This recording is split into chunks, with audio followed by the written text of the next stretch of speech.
Hey guys, it's me, Marquita. I'm going to try to do prom number 3.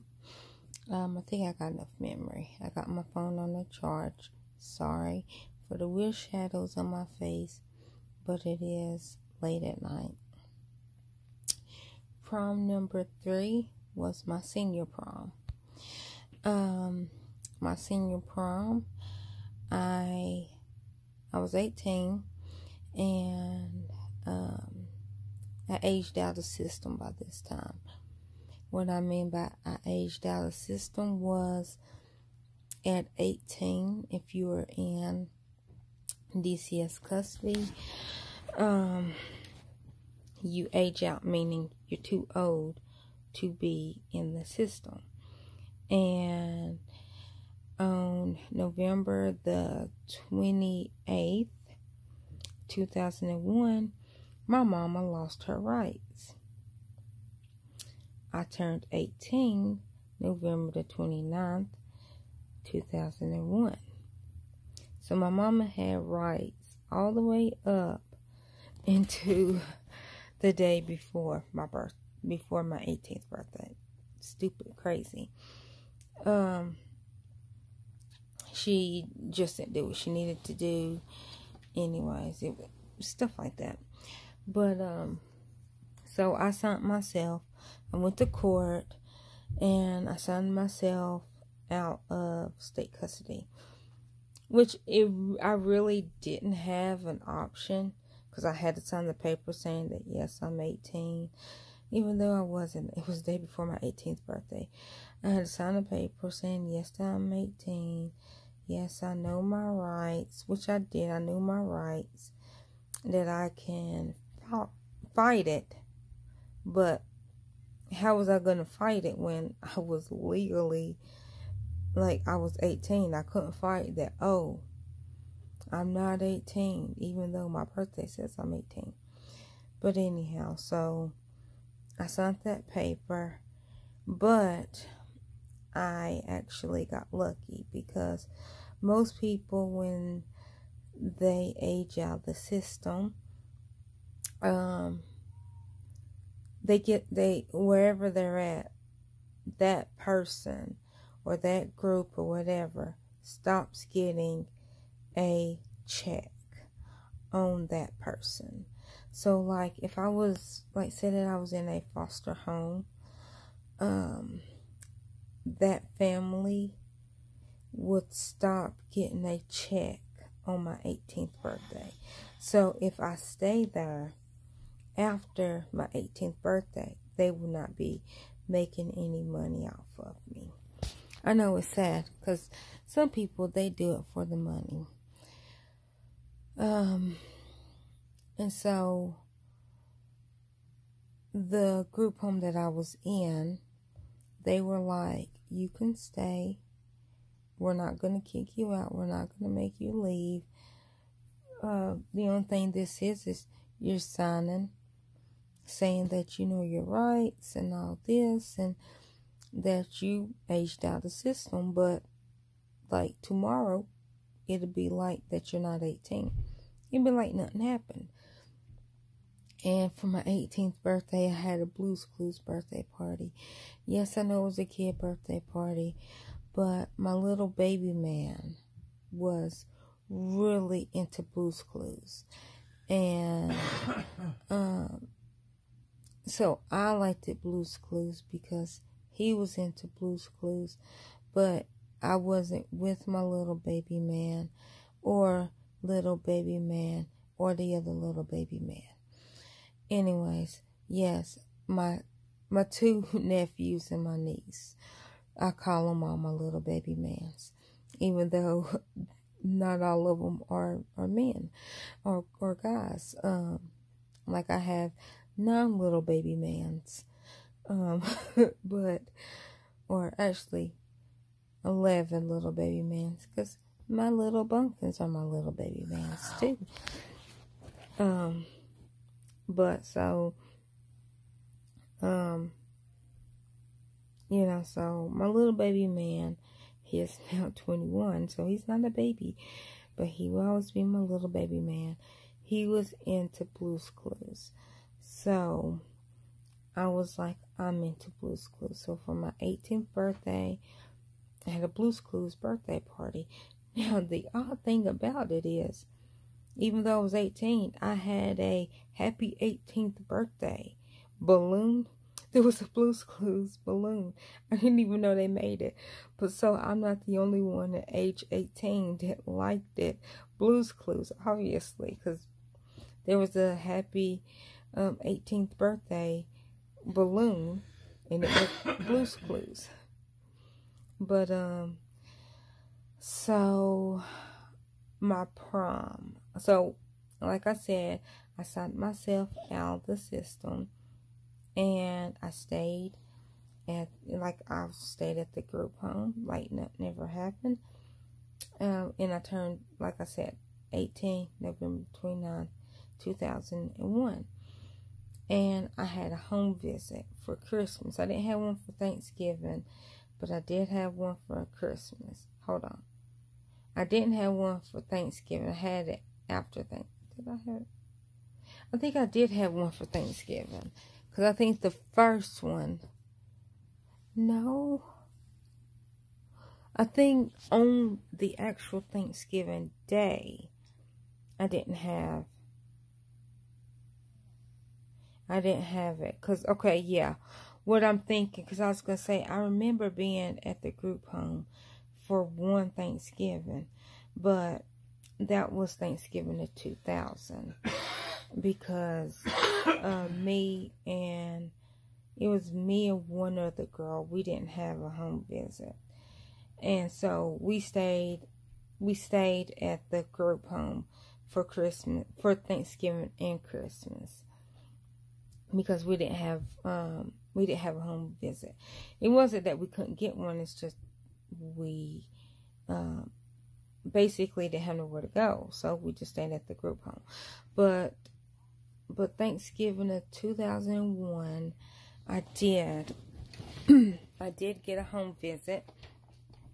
And Christmas 2001, I did have a home visit also.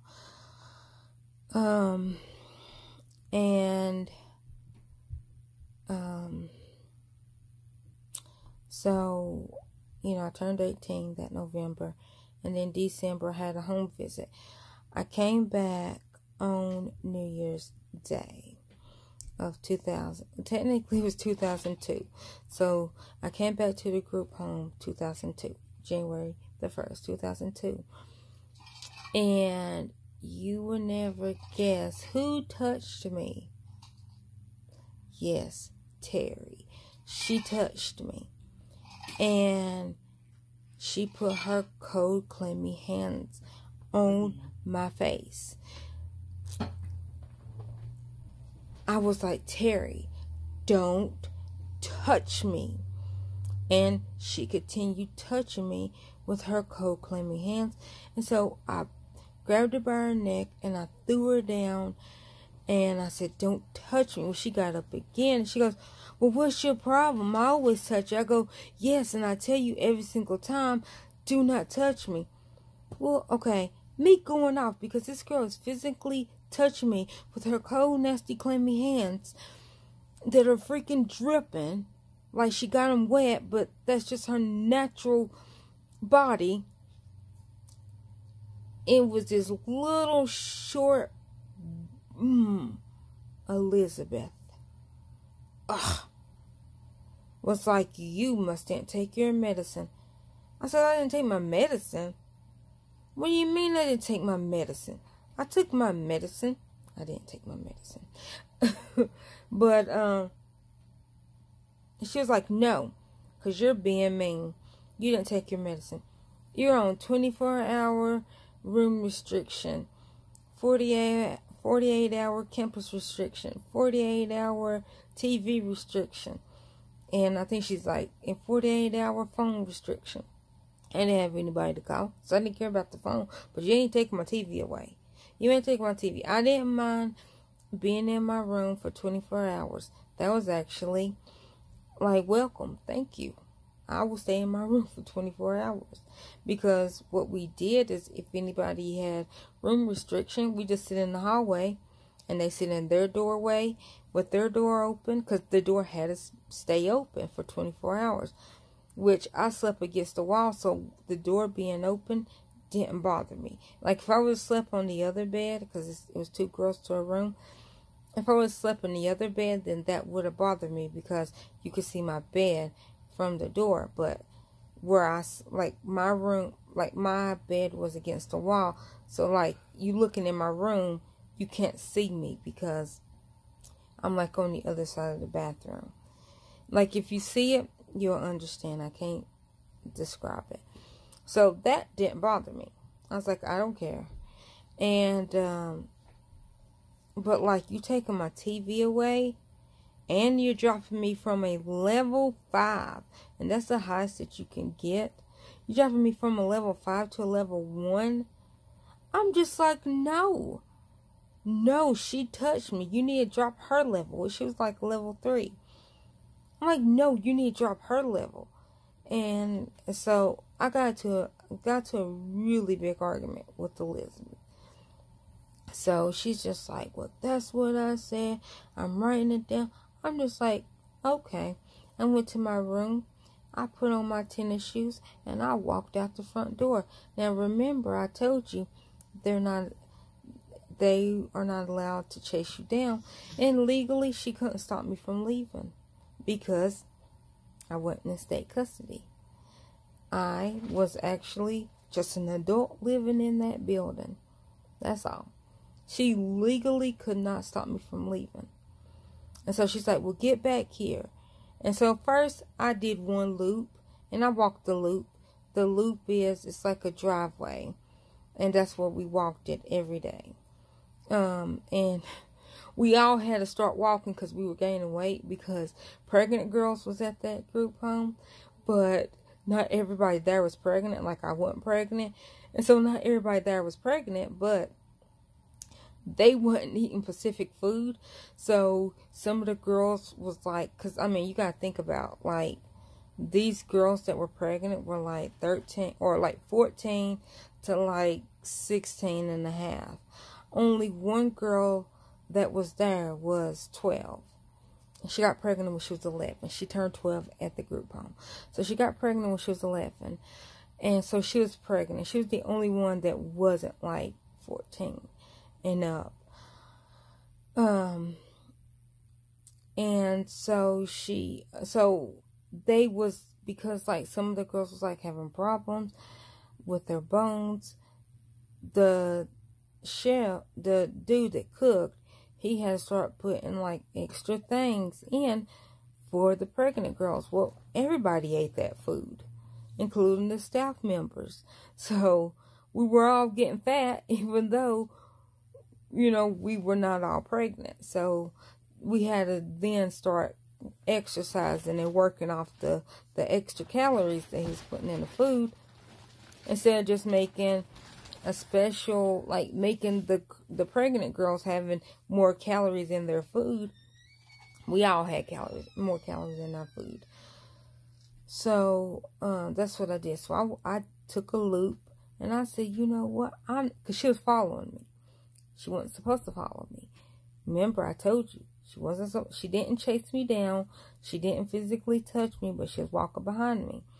So I took one loop, and I seen that she was still behind me. So I did another loop, but instead of going back down the hill, I just went out the driveway, and I left. She stood at the driveway. Get back here. Get back here. I'm going to call the cops. I said, go ahead. I'm 18. It ain't nothing you can legally do to make me stay. But I was so scared, because I thought she really was going to call. And I was like, I've never been a juvenile, knock on wood, or anything. I've never been in trouble, you know, knock on wood. I didn't want to go to jail or anything. So I was scared. And so I started walking.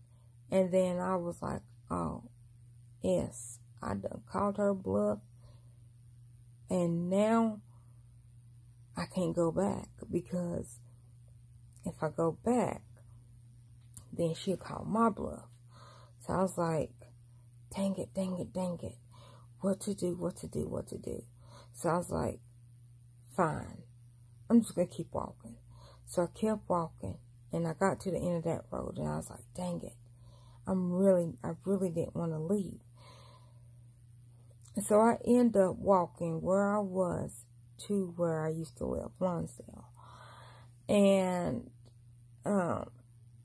nobody believes that I walked. I swear, honest on the honest, I swear on my kids, I did walk.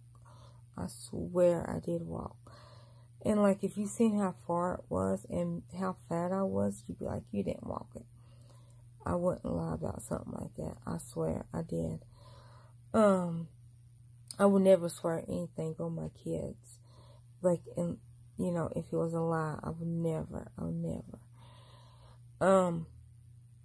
So I got out there, and I remember I was walking, and the first thing I thought was, I'm going to go to the white section.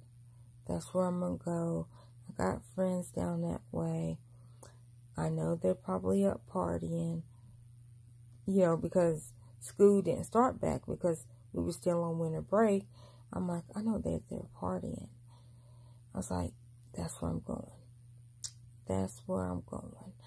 And so I was starting to head that way, and I seen my sister. And God knew that I didn't need to go down there because He knew the thoughts in my head were not good. He knew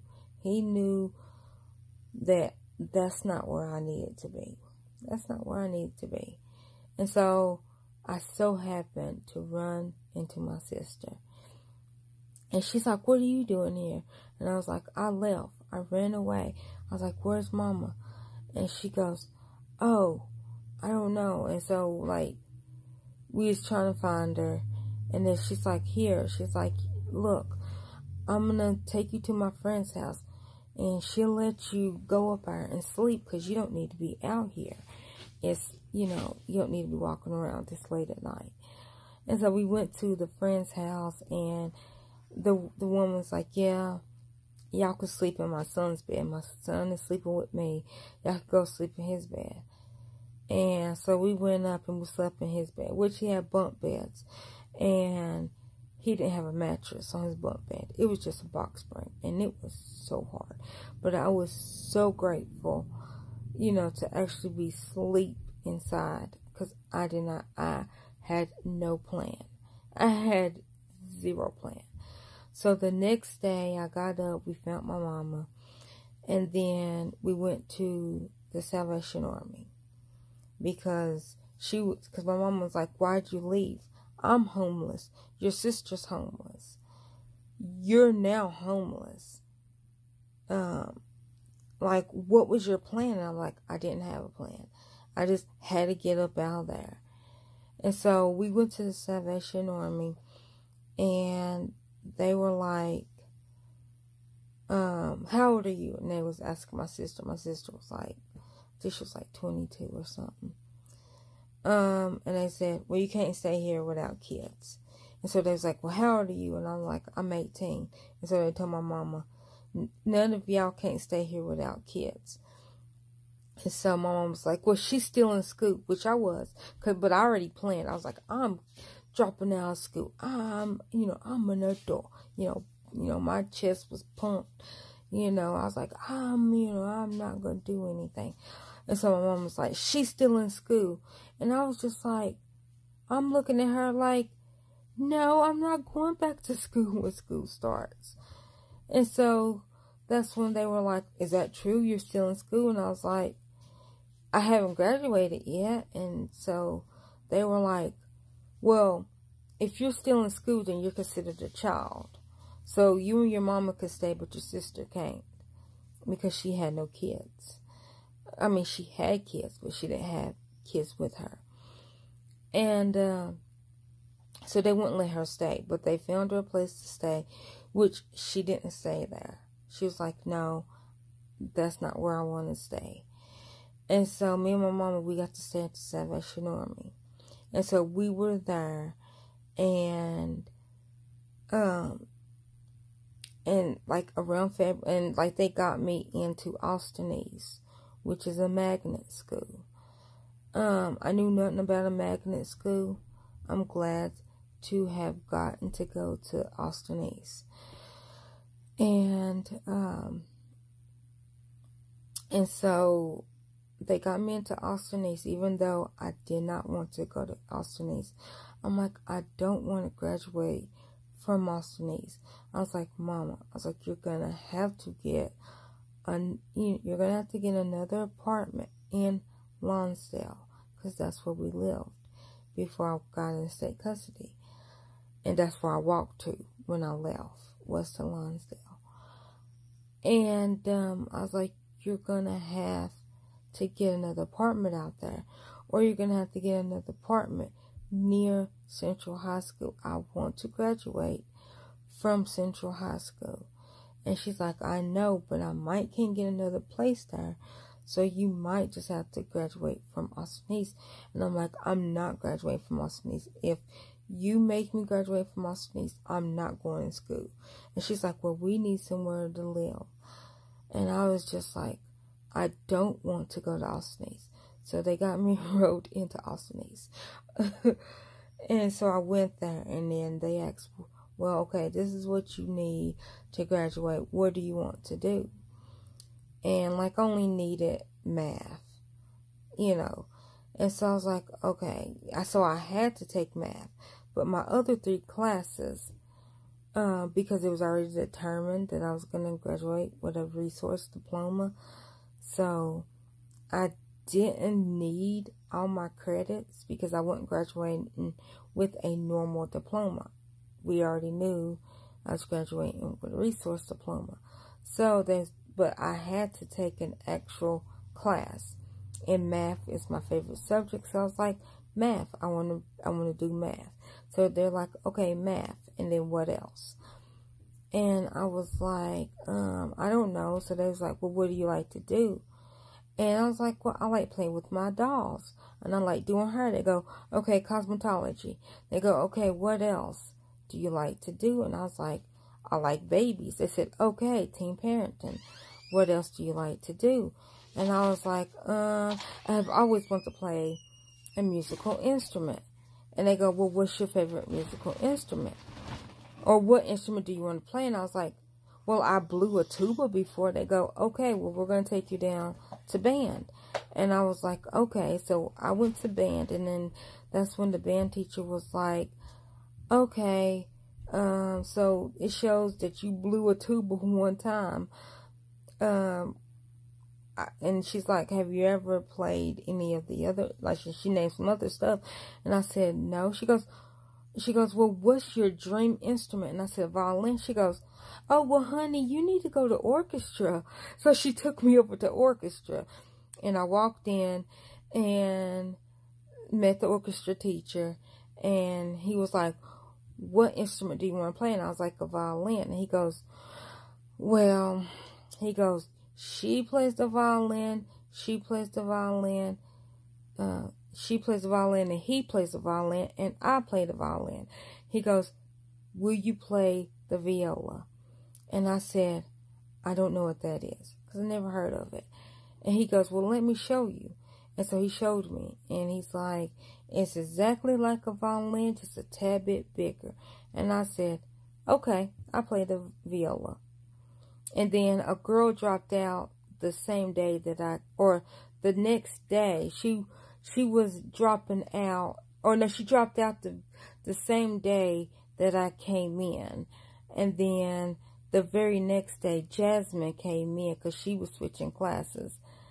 And it was a good thing that I did not come in one day later, because he asked her, what instrument do you want to play? Well, her brother knows how to play everything. So she's like, I want to play the violin. He goes, we don't have a cello player. Will you play the cello? So she's like, what's that? And so he showed her.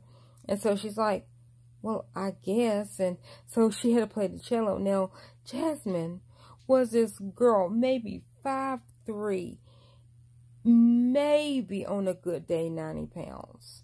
Maybe. So she's this little, petite, skinny girl. And he made her play the cello that was way bigger than she was. And I felt so bad, but not bad enough to switch with her. that's bad, but I wasn't. So okay, so I played all them instruments, had second honors, my host, second half, did all that. And then it was time for my prom. And I have told this story like a lot of times, but I'll tell it again. Where I was staying at the Salvation Army. Oh, my mama got kicked out of the shelter February. And so they told me, they go, you can leave. And you can go with your mama if you want. Or you can stay here. And we will pay your school dues, which were $80. And with that $80, got the prom tickets, the yearbook, like, and everything, like, it was a mandatory $80. Like, that wasn't negotiable. But with that $80, I was supposed to get a t-shirt, but because in December they already sent out for the t-shirts, and I wasn't there in December, I was there in January. I didn't get a t-shirt, and I didn't get to go on a senior trip, but I wouldn't have went because I didn't know really anybody. Like, I wouldn't have been comfortable going on a senior trip. But that $80 also covered my t-shirt and senior trip that I didn't get. But I'm okay. And so they were like, we'll pay your school dues, which was $80. We will buy your cap and gown, or we'll pay for your cap and gown. We'll cap and gown, and we'll get your prom, and we'll buy your prom dress. And so, like, I literally, and I know people thinking, and you're probably thinking, oh, well, that's easy, stay at the shelter. But it wasn't easy. Like, I actually thought about it for about 45 minutes. Like, do I want to leave? And if I leave with my mama, I'm going to be homeless. I'm going to drop out of school. I don't know what to do. Or do I want to stay here? Because since I was 18, I was an adult, but I was in school, so I was a child. So how it worked out was, and I know what y'all are saying, like, but you didn't have any kids. No, I was my own child. I know. I was my own parent. I mean, because I was 18, I was a parent, but because I was in school, I was a child. So I was my own parent. That's how I got to stay there. And so I decided to stay there and finish school, even though I did not want to graduate from Austin East. So prom was coming up, and I remember I was friends with Margot, and I said this, and I told the story, I guess before, like, when we was on spring break, because I was saying how I knew Margot, Matt, and Bethany, and them, and because I'm like, if y'all want to know about that, look at, like, maybe 2 weeks ago video. When I had my hair done, I told the story in that video. But me and Bethany and Christian and Michael Campbell, not Michael, Jason. Where did Michael come from? Jason Campbell. We was all waiting for the bus to come because we all rode the same bus. And like, I lived at the shelter. Bethany didn't live at the shelter, but she lived near it. But she didn't live at the shelter. She, lived with her mom and her siblings. And so Margot and Matt and Willis, and I think I was all, because I don't think Dominic was there. I'm assuming the boy's name was Dominic. I don't think that was his name. It's something to me with a D, but I could be totally wrong. But he wasn't there. And I remember I was like, Margot. And I was like, turn around. And she turned around. And I was like, ask your brother to go to prom with me. I don't want to date him. I just want to date to the prom. And so she's like, okay. So she's turning around and goes, no, not right now, not right now. And so she asked him when they got into the car, or she said she waited till they got into a car, because I don't think that they were still standing there, because they was only standing there because they was talking to Bethany, and Christian, and they rode my bus. So when we got on the bus, Matt drove Matt and Margot and Willis to school. So they, got in the car and left. I'm assuming after we left. So she asked him, and she's like, he said, yeah, and, Miss Margaret had to go buy him a tuxedo. And once again, Miss Margaret didn't like me. But I love her to death, and I think she loves me to death now. I'm gonna say she does, because I love her to death. But she didn't know me, and so it was really funny. So she was mad, because she's like, well, why didn't she let me know ahead of time? Because when I said this, it was maybe a week to prom. And I mean, my school dues already paid for the ticket, so I had 2 tickets to prom. So it was just one was going to go to waste. And found out I didn't even need to even give my tickets. I just told them what my name was, and then they were like, okay. And so, they knew who Man and them was, and I didn't. Like, I had his ticket, but, like, they was just like, oh, no, just go on in. He didn't even need a ticket. Let's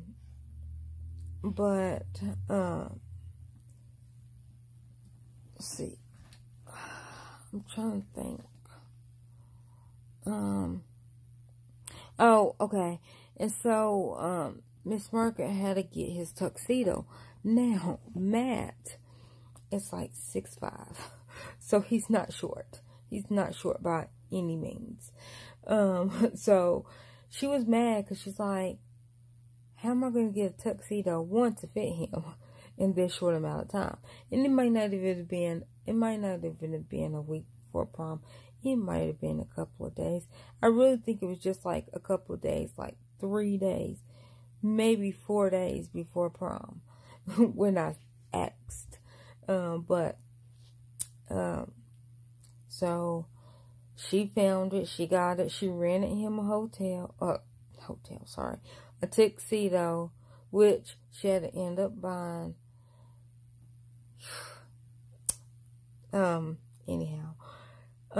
So on the day of prom, and before I went to prom, I went, and I got my prom dress made. Like, when I say made, it was my size. So if anybody asks what size prom dress I wore to my senior prom, all I could say is Kita, 18 years old. Because it was literally, she measured me, this woman did, her name was Melinda. She measured me, height, asked me what color, all this. So that's what size it was. It was Marquita, 18 years old. So that's what size it is, and it was. I still have the dress. And so I was like, I don't really want to get my hair done, because my hair is so damaged because of I got embarrassed in cosmetology. I will not. It's not funny, Gary. I ain't laughing. I just breathe deep. But you're smirking. No, it's not underneath. Okay. She embarrassed me, and that's another story. at cosmetology. And so I shaved my head. And the woman that shaved my head, she was a hairdresser. So, you know, it was legit and it was professional. And I remember she was deaf. And like I laugh when I tell the story, but it's like I'm not laughing that she was deaf. I'm laughing because she read lips, and so she was doing my hair, and like I was telling the story, well, I don't technically enunciate when I talk, like I just mumble. And so I was like I was really moving my mouth so she could understand. You know, not trying to be like disrespectful, like blah, blah, blah, like that. I wasn't trying to do that. I was just like doing it to where my lips were actually moving. And but I started back lazy talking. That's why I call it mumble. I don't enunciate. That's what I say. So I started back doing that, and she goes, "Huh? I didn't hear you." And I lost it. I lost it, and I was cracking up laughing. And it wasn't because like I wasn't laughing at the fact that she was deaf. I was laughing that she was like, "Huh, I can't hear you." And she wasn't meaning like, "What? I can't hear what you're saying." She was meaning like, "What? I didn't catch." Because she was looking like she was shaving my head, but she was looking in the mirror. So she was literally reading my lips backwards. That's how talented this woman was. So she's shaving my head, and she's looking in the mirror. Like she's standing behind me, looking in the mirror, and she's reading my lips, like while I'm talking to her. So when she did that, she said, "Huh, I can't hear you." She meant I didn't see I didn't see your lips. And so I was down laughing, and I was laughing and laughing and laughing. And it wasn't like, and I wasn't laughing at that fact. And it was other people in the salon that heard it, and so they were like kind of giggling, but made it look like that they were not laughing. But like I wasn't laughing at her per se. I was just laughing because that was funny to me, because I knew she was deaf. And instead of her saying, "Huh, I didn't understand," or "What, I didn't understand," it was what she said. So I went to my prom, and I told this story in the other video, but I'll dumb it down, or I'll shorten it, because this is a pretty long video.